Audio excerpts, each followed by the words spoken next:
अभी अभी बिल्कुल सुप्रभात हुआ है। जस्ट सूरज है, अभी जस्ट बाहर निकल रहे हैं। और आज जो मैं कहानी सुना रहा हूँ, ये कहानी पंचतंत्र की कहानी है और मुझे ये कहानी बहुत अच्छी लगी। नॉर्मली क्या होता है कि जब भी बहुत कोई ताकतवर व्यक्ति आता है तो किसी ताकतवर व्यक्ति के आने के कारण जो बाकी कमज़ोर लोग होते हैं वो अपना उत्साह छोड़ देते हैं, और जो एक व्यक्ति की हार है वो उस ताकतवर व्यक्ति के कारण नहीं होती है, बल्कि उत्साह के खोने के कारण होता है।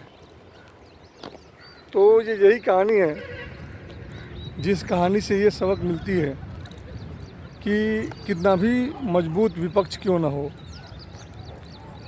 कितना भी मजबूत दुश्मन क्यों ना हो, यदि हमारे ताकत के बीच आस्था रहती है तो हम जीत सकते हैं। तो ये पंचतंत्र में छोटी सी कहानी है और ये कहानी बड़ी अच्छी कहानी है, इसीलिए इस कहानी को मैं आप लोगों के सामने ला रहा हूँ।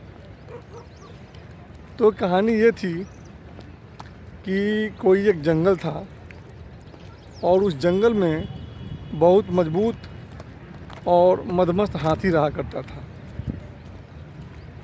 उसके पास असीम ताकत थी। वो हाथी इतना मजबूत था कि उसके सामने शेर भी आने से हिचकिचाता था। शेर को भी उसके सामने आने से डर लगता था। बहुत विशाल हाथी था और उसके दो बहुत बड़े बड़े नुकीले दांत थे।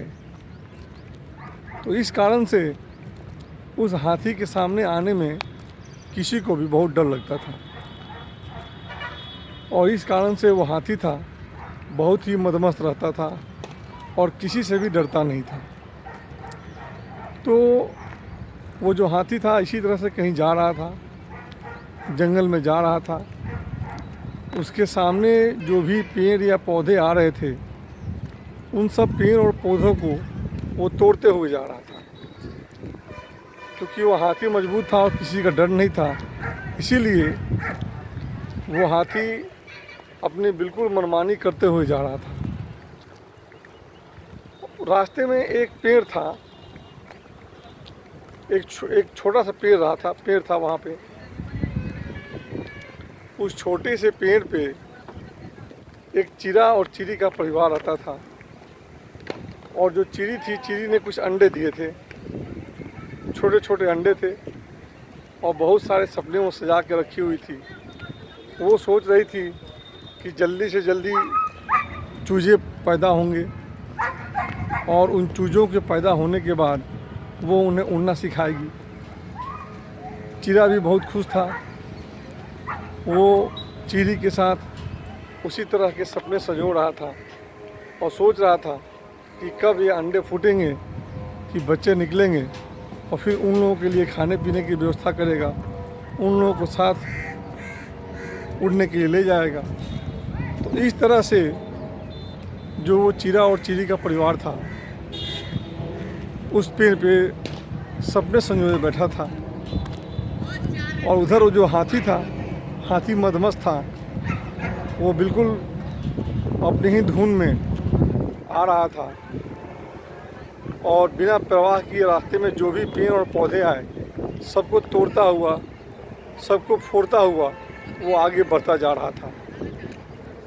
इसी प्रक्रम में जो ये घटना घट रही थी, चल रही थी, इधर चिड़ा और चिड़ी का परिवार बहुत खुशी खुशी रह रहा था, और उधर जो वो हाथी था सबको तोड़ता हुआ, रौंदता हुआ आगे बढ़ रहा था।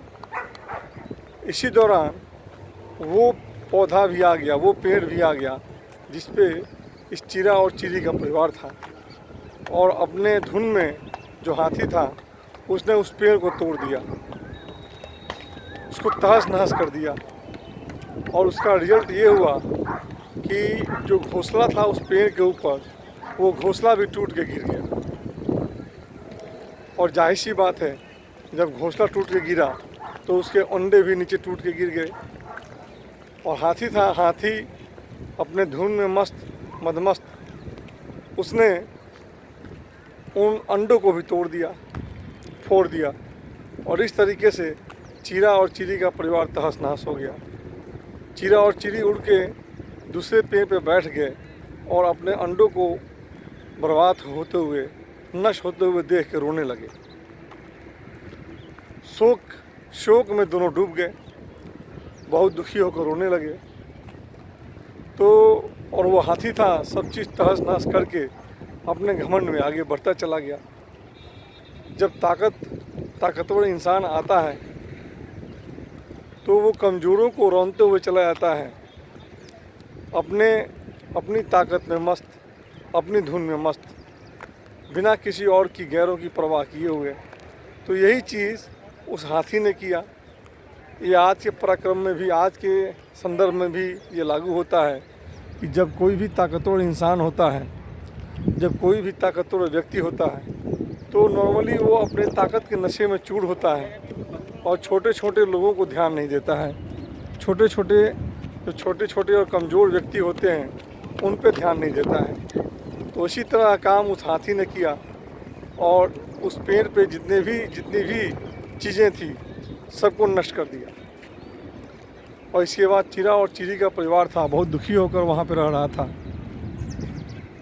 तो धीरे धीरे समय बीता और दोनों शोक में डूबे रहे। उधर हाथी था, हाथी अपनी आदत से मजबूर था और उसके रास्ते में जो भी आ रहा था उसको वो हाथी तहस नहस कर रहा था, हाथी बर्बाद कर दे रहा था। हाथी को किसी चीज़ का डर ही नहीं था। तो तब चीरा और चीरी का परिवार काफ़ी दुखी होकर बैठा हुआ था। उसी समय उस चीरा और चीरी का एक दोस्त हुआ करता था, कठफोड़वा पंछी था। तब वो कठफोड़वा पंछी आके चीरा और चीरी का हालचाल लेने लगा, क्या बात है, इतना दुखी क्यों हो। तो उस चीरा और चीरी के परिवार ने अपने दुख की बात उस कठफोड़वा पंछी को बताई। तो उस पंछी ने कहा कि हाथी ने जो भी किया वो गलत किया, क्योंकि बिना किसी वैर का भाव लिए तुम लोगों के मन में न तो हाथी के प्रति कोई वैर का भाव था, न दुश्मनी थी, और न ही तुम दोनों ने ऐसा काम किया कि वो हाथी उकसे। फिर भी हाथी ने बिना किसी दुश्मनी के भाव के तुम्हारा परिवार उजाड़ दिया। तो इस परिस्थिति में हाथी को दंड देना उचित बनता है। इस बात पे जो चीरा और चीरी का परिवार कहा कि आप बताइए, उस उतने मजबूत और मदमस्त हाथी से हम कैसे लड़ सकते हैं, कैसे हम भिड़ सकते हैं। तो कठफोड़वा का एक मित्र भौरा था, वो भी गुनगुनाते हुए आया और फिर उन लोगों ने कहा कि पास ही एक तालाब है और उस तालाब में एक बुद्धिमान मेढक रहता है। जब हम लोग समस्या में पड़ते हैं या मुश्किल की घड़ी आती है तो जाके हम लोग उस मेढक से सलाह लेते हैं। चलो चलते हैं, उस मेढक से बात करते हैं और देखते हैं कि वो क्या कहता है। वो मेढक था, वो वास्तव में बहुत बुद्धिमान था। इस कारण से दूर दूर के लोग उससे सलाह लेने आते थे, समस्या में पड़ते थे, और मेढक बड़ा युक्तिजनक सलाह दे के लोगों को प्रॉब्लम से दूर करता था। तो इसी तरह से वो चीरा चीरी का परिवार, कठफोड़वा और भौरे सब के सब गए उस मेढक के पास और मेढक से अपनी समस्या बताई। तो मेढक ने कहा कि ठीक है, मुझे थोड़ी देर के लिए तालाब में जाने दो, मुझे सोचने दो, पानी में डूबने दो, ध्यान मग्न होने दो, फिर मैं सोचता हूँ कि उस हाथी को कैसे हराया जा सकता है, उस मदमस्त हाथी को कैसे मारा जा सकता है। चीरा चीरी को तो भरोसा नहीं था, लेकिन जो कठफोड़वा था और भौरा था, उन दोनों को भरोसा था कि ये जो हाथी है, हाथी को मेढक की युक्ति के द्वारा मारा जा सकता है। फिर थोड़ी देर के बाद वो मेढक आया और मेढक आके अपनी युक्ति तीनों को, कठफोड़वा को, भौरा को और चीरा चीरी को समझा गया। युक्ति समझने के बाद ये जो तीनों थे, तीनों के मन में कुछ आशा की किरणें जगी और उन लोगों को लगा कि इस हाथी का वध किया जा सकता है।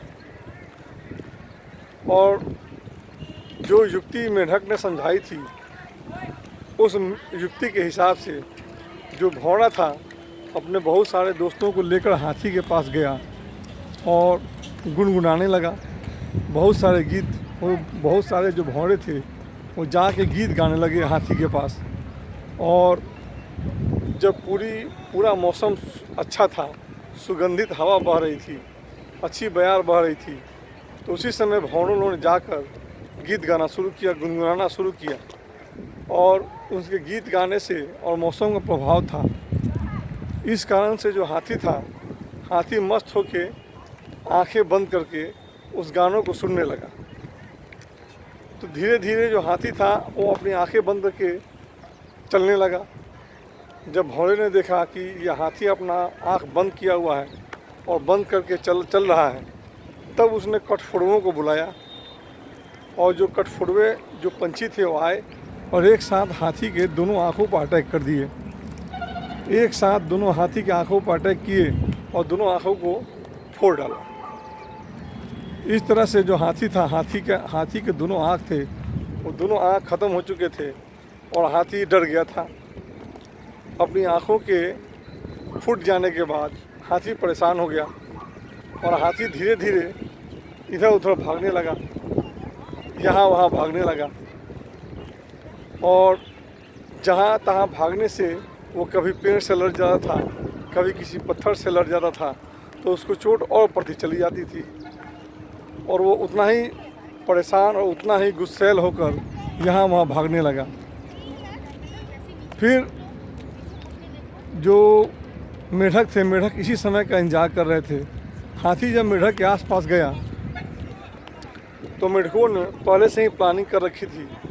वो जो बुद्धिमान मेढक था वो अपने बहुत सारे मेढकों को बुला के रखा हुआ था और उसकी ये प्लानिंग थी कि जैसे ही ये हाथी ये नज़दीक आएगा, इधर नज़दीक आएगा, तो वो जो मेढक थी, मेढक की ये प्लानिंग थी कि वो सारे के सारे टटराने लगेंगे।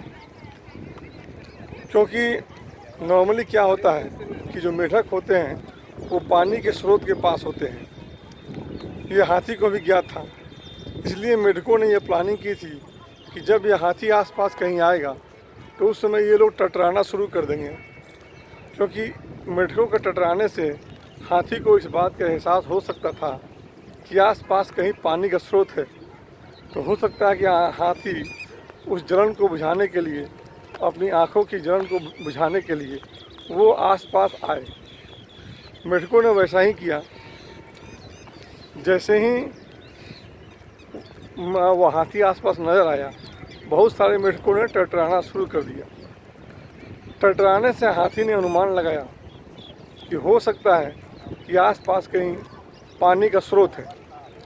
तो जो वो मेढक था वो आगे बढ़ा और अपने सब दोस्तों को बोला और जोर जोर से टटराओ।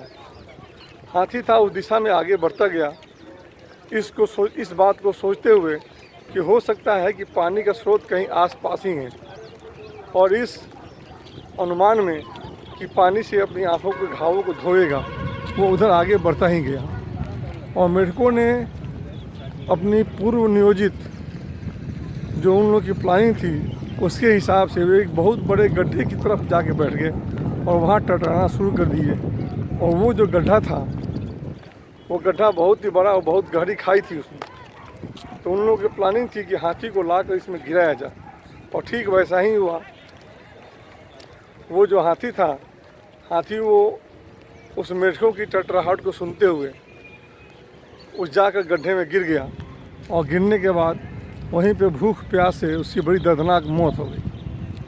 तो दोस्तों, मैंने पंचतंत्र में ये कहानी सुनी थी कि कैसे एक मेढक ने अपनी युक्ति और अपनी योजना के द्वारा छोटे छोटे लोगों के साथ ही मिलकर एक बहुत बड़े मदमस्त हाथी को मार डाला था। तो ये जो कहानी ये दिखाती है कि कोई व्यक्ति के पास यदि शक्ति मिलती है तो उस शक्ति का सदुपयोग करना चाहिए। मदमस्त होकर यदि शक्ति का दुरुपयोग करता है तो चीज़ें उससे खिलाफ जाती हैं। इसी तरह की घटना हमारे पुराणों में रावण, दुर्योधन, अनेक बलशाली राजाओं के बारे में, जरासंध, इन लोगों के बारे में मिलता है कि शक्तिशाली होते हुए भी शक्ति का दुरुपयोग करने के कारण इन लोगों का पतन हो गया था।